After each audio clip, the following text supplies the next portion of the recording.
മണ്ഡലകാല തീർത്ഥാടനത്തിന് പരിസമാപ്തി കുറിച്ച് മണ്ഡലപൂജ നടന്നു. തങ്കയങ്കി ചാർത്തിയ അയ്യപ്പ ദർശനത്തിന് വൻ ഭക്തജന തിരക്കാണ് അനുഭവപ്പെട്ടത്. നിലയ്ക്കലിൽ നിന്നും പമ്പയിൽ നിന്നും തീർത്ഥാടകരെ സന്നിധാനത്തേക്ക് കടത്തിവിടില്ല. രാത്രി 11 മണിക്ക് നടയടയ്ക്കും. ഈ മാസം 30-ന് മകരവിളക്ക് ഉത്സവത്തിനായി വീണ്ടും തുറക്കും. ജനുവരി 15-നാണ് മകരവിളക്ക്. മണ്ഡലകാലത്ത് റെക്കോർഡ് വരുമാനമാണ് ലഭിച്ചതെന്ന് Thiruvithamkoor Devaswom board president PS Prashanth അറിയിച്ചു. ഈ സെപ്റ്റംബറിലെ കുത്തകലേലവും ഒക്ടോബറിലെ കുത്തകലേലവും നവംബർ 17 വരെയുള്ള കുത്തകലേലവുമായി ബന്ധപ്പെട്ട് കിട്ടിയ എമൗണ്ട് ഏതാണ്ട് 37,40,45,007 രൂപയാണ്. നമ്മുടെ ഈ വർഷത്തെ വരുമാനവുമായി കൂട്ടിയെടുക്കുമ്പോൾ ഏതാണ്ട് 241,71,21,711 രൂപ വരുന്നുണ്ട്.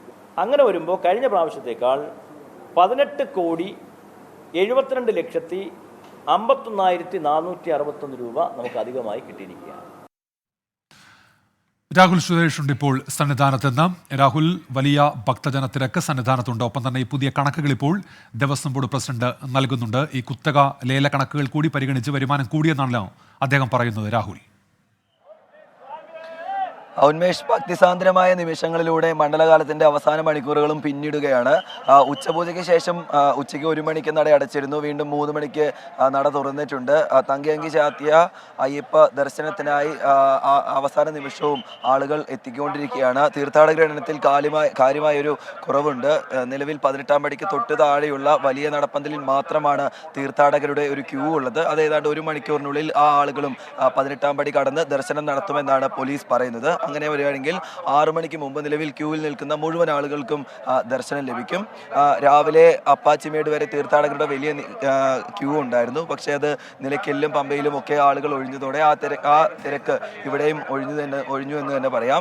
ഇനി വൈകിട്ട് ദീപാരാധനയും അതിനുശേഷമുള്ള പതിവ് ചില ചടങ്ങുകൾ മാത്രമാണ് സന്നിധാനത്ത് അവശേഷിക്കുന്നത്. രാത്രി 10:50-ന് ഹരിവരാസനം പാടി 11 മണിക്ക് നടയടയ്ക്കും. ഇനി മകരവിളക്ക് തീർത്ഥാടനത്തിന് വേണ്ടി ഈ മാസം 30-നാണ് വീണ്ടും നട തുറക്കുക. ഈ ജനുവരി 15-നാണ് മകരവിളക്ക്. ഇതിനു മുന്നോടിയായി ജനുവരി 13-ാം തീയതി പന്തളം കൊട്ടാരത്തിൽ നിന്നും തിരുവാഭരണവുമായുള്ള ഘോഷയാത്ര പുറപ്പെടും. അങ്ങനെ വീണ്ടും ഒരു മകരവിളക്ക് മണ്ഡലകാലത്തിന് അവസാനം കുറിക്കുകയാണ്. ഇനി വരുമാനം സംബന്ധിച്ച വിവരങ്ങളിലേക്ക് പോവുകയാണെങ്കിൽ ഇന്ന് ഉച്ചയ്ക്ക് Devaswom board president PS Prashanth മാധ്യമങ്ങളെ കണ്ടിരുന്നു. കഴിഞ്ഞ ദിവസം പുറത്തു വന്ന കണക്കിൽ വരുമാനത്തിൽ കാര്യമായ ഒരു കുറവുണ്ട് എന്ന് കാര്യങ്ങൾ പുറത്തു വന്നിരുന്നു. പക്ഷേ കുത്തകലേലത്തിന്റെ കണക്ക് കൂടി പുറത്തു വരുമ്പോൾ സർവകാല റെക്കോർഡാണ് ഈ മണ്ഡലകാലത്ത് ഉണ്ടായതെന്നാണ് പറയുന്നത്.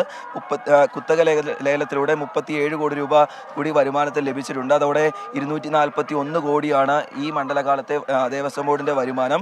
18 കോടി 72 ലക്ഷം രൂപ വർദ്ധിച്ചു എന്നാണ് ദേവസ്വം ബോർഡ് പ്രസിഡന്റ് വ്യക്തമാക്കിയത്. അതായത് കഴിഞ്ഞ വർഷം 222 കോടിയായിരുന്നു വരുമാനം. അങ്ങനെ വരികയാണെങ്കിൽ 18 കോടിയുടെ വർധനവ് ഉണ്ടായിട്ടുണ്ട്. എന്താണെങ്കിലും ഭക്തിസാന്ദ്രമായ നിമിഷങ്ങളിലൂടെയാണ് സന്നിധാനം കടന്നു പോകുന്നത്. രാത്രി 11 മണിക്ക് ഹരിവരാസനം പാടി നടയടയ്ക്കുന്നതോടെ ഈ മണ്ഡലകാലത്തിന് പരിസമാപ്തിയാകും. ഉന്മേഷ്. ശരി, രാഹുൽ സുരേഷാണ് സന്നിധാനത്ത് നിന്ന് വിവരങ്ങൾ നൽകിയത്.